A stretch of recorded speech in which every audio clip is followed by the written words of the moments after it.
I don't have a plushie of Peridot or a cosplay of her.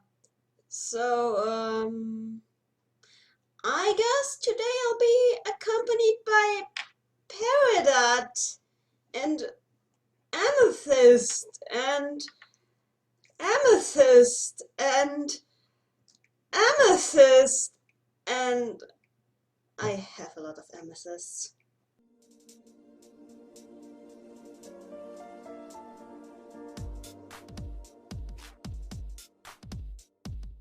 So last Thursday, the long-awaited Steven Universe special Into Deep finally started airing, beginning with the two-parter Super Watermelon Island and Jam Drill. Now, did these two episodes manage to live up to the endless hype surrounding the special?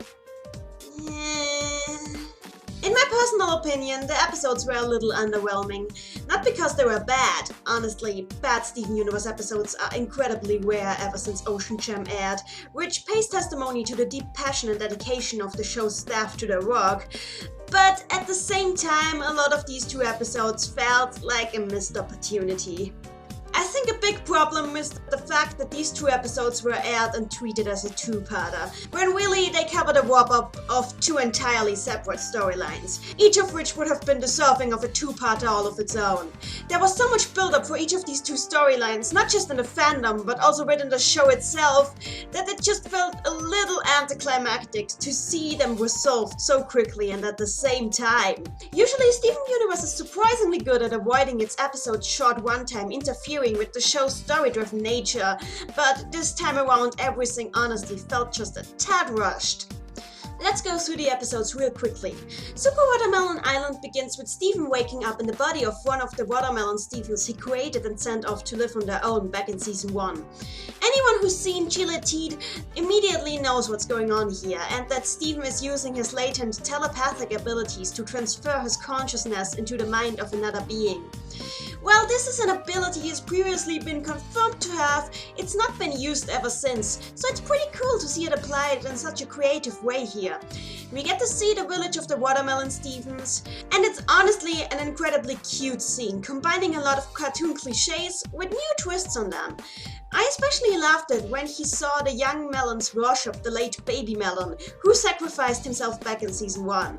I called him Melon Jesus even back then, so this whole worshipping scene was incredibly amusing to me. I also love the details with the Melon society, how they grow their own youngs and form families and such. It's pretty heartwarming. Up until the point when Steven misinterprets one of their rituals and they end up making him a sacrifice to appease Malachite. That was incredibly creepy. So yeah, the Watermelon Stevens have been keeping Malachite at bay using melon sacrifices all this time. I like it when shows tie their events together like that, so that definitely gets a plus from me. That said, once we get back to the Crystal Gems is when everything starts feeling kind of rushed. We get a bit with Peridot declaring that the slight earthquakes that have been happening are a sign of the cluster hatching, giving us one of her patented and frankly really amusing panic fits. Steven instead interprets the tremors to be a result of Malachite's rage, causing the Crystal Gems, minus Steven and Peridot, who are in charge of watching the drill, to immediately leave for Mask Island to fight Malachite. It's here that we get a short scene of Peridot indulging in some sarcasm and encouraging Steven to go and help the others using his telepathy. It was a nice scene, showing how Peridot's understanding of the group's dynamic has developed. That said, I did not enjoy with how much ease Steven managed to tap into his telepathy again. Even back in Chileted, he needed some help to fall asleep again. But here he just closes his eyes and boom! Instant telepathy. It feels like he's getting adapted this frankly incredibly complex and powerful ability much too quickly, which is weird given how long it took him to control even just his bubble powers. Though I have to admit, I really enjoyed how Peridot freaked out when she realized that Steven was leaving her behind. You can really tell how attached she's become to the Crystal Gems and especially Steven. The battle between Malachite and Alexandrite was pretty amazing, even if I found it a tad too convenient that Jasper's will managed to overpower Lapis the exact moment Pearl Garnet and Amethyst arrived. It felt just so unlikely that I wish there had been some reason, like Amethyst or Garnet accidentally breaking Lapis's chainsaw or something like that. The banter between Malachite and Alexandrite is enjoyable, and I love the moment when Malachite points out that the only reason her fusion ever happened was because of Garnet's speech, or well, what a song, to Jasper back in Jailbreak. The way Alexandrite destabilizes that moment is great. You can really tell that Garnet, especially Ruby, I'd reckon, feels seriously guilty for ever giving Jasper that idea. Stephen then goes on to rile up the hiding Melon community a little and put together an army to help out the Crystal Gems, which makes sense when you consider that this is what the Melons were originally created for, as Stephen's personal red shirt army. That said, I find it a little jarring that he just go and send all these innocent Melons into their fruity deaths. Stephen is usually a total and utter pacifist, so while I understand that he wanted to protect Alexandrite, it still feels a little odd for him to accept so much death and juice shed just to take down Malachite. More on that later. After Malachite is defeated with what must have been the most badass one-liner in the whole show so far, "You two should spend some time apart." just look at that badass Amethyst-style grin the lower mouth is doing, it's so awesome. Both fusions separate and Garnet attempts to take Lapis and Jasper along, though another earthquake happens, causing Jasper to slip into a crack in the ground. Since we don't really see Jasper's face after she falls to the ground, there have been speculations that her gem was cracked in the impact, which honestly would make for some great source of tension in the next episodes. I previously was very opposed to the theory that Jasper might join the Crystal Gems. However, knowing Stephen, he would probably heal her despite all she did, thus maybe giving her a possible motivation to switch sides, knowing that Yellow Diamond would probably just scoff at a broken Jasper, if not outright destroy her. Seeing how the warp pad on Mask Island was destroyed in a battle, the episode ends with Garnet, Amethyst and Pearl asking Stephen to return to Peridot, telling him that they love him. Duh. The story continues right where it left off in Gem Drill, where we see Stephen wake up and both him and Peridot freaking out over the earthquake the cluster is causing, which honestly is both unsettling and amusing at the same time. Am I the only one who understands the meaning of teamwork? We get some of Peridot attempting to be motivational with marginal success, and honestly, it's great to see her as energetic and frankly just human as that. The effect the others have had on her is pretty apparent here, especially in regards to how Stephen has rubbed off on her. The journey down the crust and mantle of the planet is full of amusing banter and jokes between Peridot and Stephen, giving a real sense that the time is passing.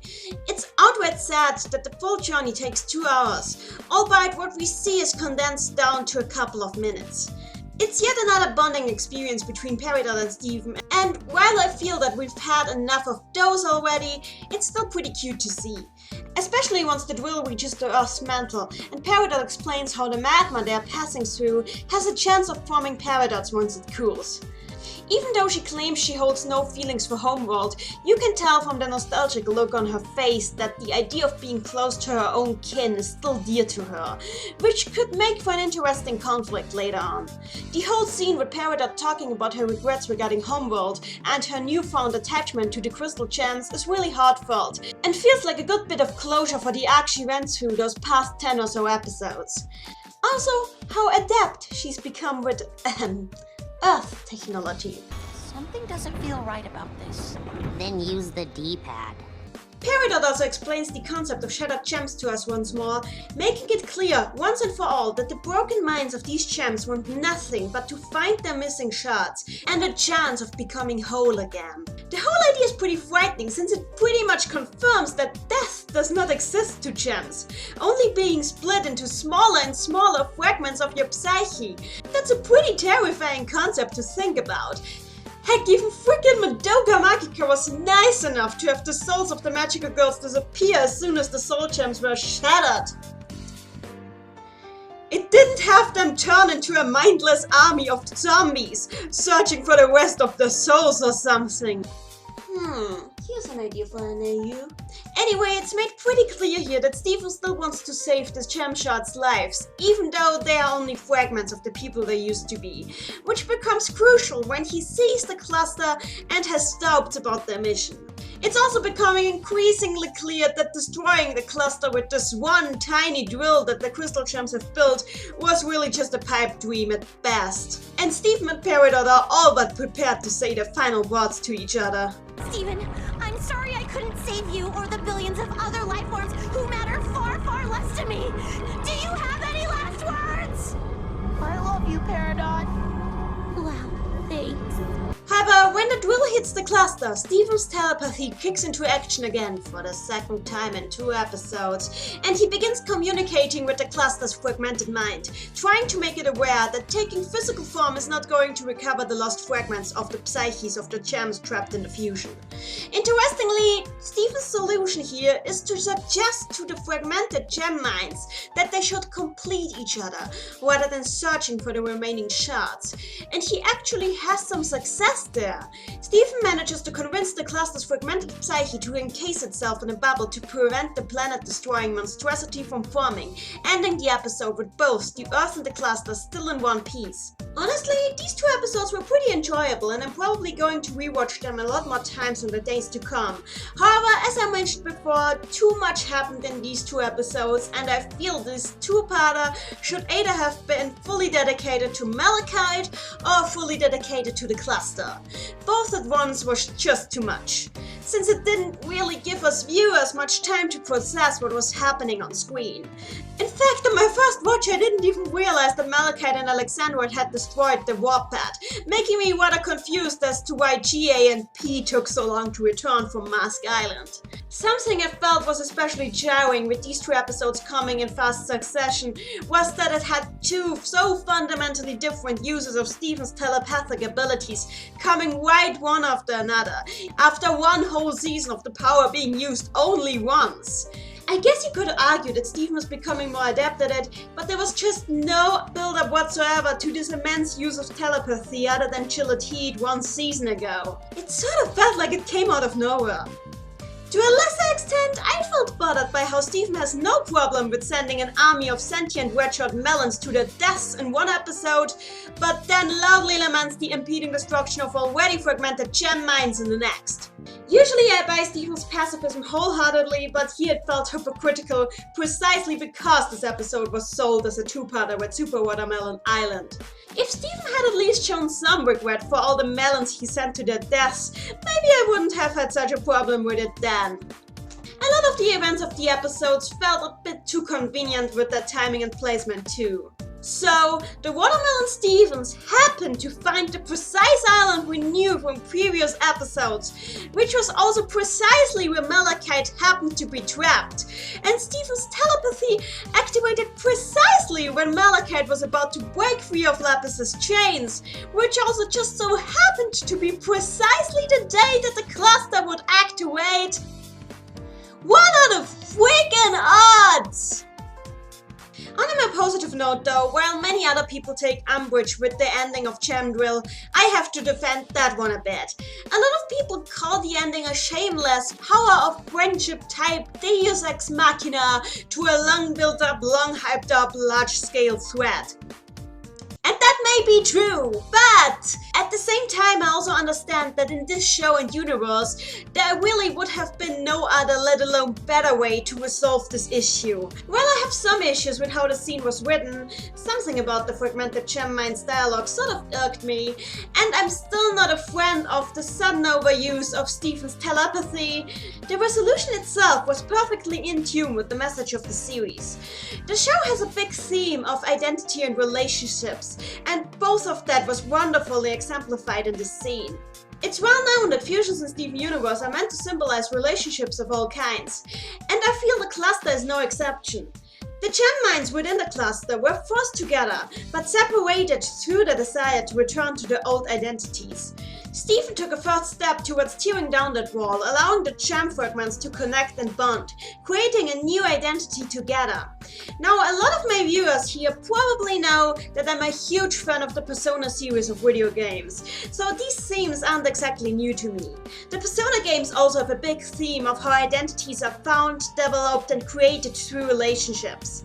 In fact, some characters in the Persona games were born from fragments of other people's psyches that have grown through interaction and emotions shared with others. The conversations with the cluster in this episode sort of reminded me of that a lot. The cluster's individual shards may be just broken fragments of the psyches of various people. However, if they connect together in a meaningful way, they could become millions of aspects of a greater, whole new personality and psyche. Sure, the bubble the cluster is in right now might just be a temporary solution, but I feel like thanks to what Stephen did, next time we see the cluster, it won't be a fragmented mess of thoughts anymore, but will have merged to form a completely new person all on its own. So yeah, my theory is that the next time we see the cluster, hopefully it will have been removed from inside the Earth by then, it will not be taking the form of a mass of uncoordinated limbs, but will have been reborn as a gigantic gem goddess of sorts. May I suggest the name Gaia for this hypothetical goddess while we're at it? All in all, this two-parter was far from bad, and we got a lot of interesting ideas and tons of neat fleshing out for Peridot, which is always great, but I still feel like a lot of potential that could have been had there was sacrificed for the sake of speed. That's okay though, seeing how there's still 3 episodes left in this event, I'll be looking forward to those and watch them with pleasure. This is Nannyline. I'd love to hear your thoughts on the episode or my theories in the comments. Please like and share this video if you enjoyed it. That's it from me for now. See ya!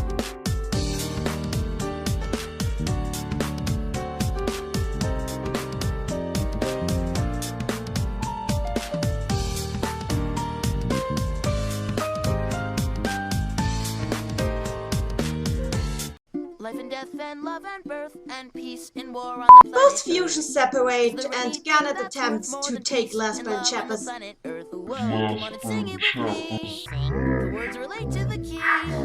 If it's a pattern, if it's a pattern. However, if they connect together in a meaningful way. Life and Kannst death. du nicht hören, dass ich aufnehme? You sing me, fa mi, ti, la. And peace and war Ist on in the Ordnung, planet aber Earth. Yes, Ach, that's bitte. it. That's so easy. Yeah, but that's what's fun about it. You Ja. should write something. You should write a song. About Ich what? hab keine Whatever you're thinking. Sag ich hab nicht I guess nachgedacht. Was kommt in die Outtakes? Ich hoffe, das I weißt guess du. we already know. We've all got something to fear. In die Outtakes, We've ja. all Ja, got to ich habe den go. Mut so I think you're Oh, insane. Scheiße. Ciao. Trying to. Anybody would be if they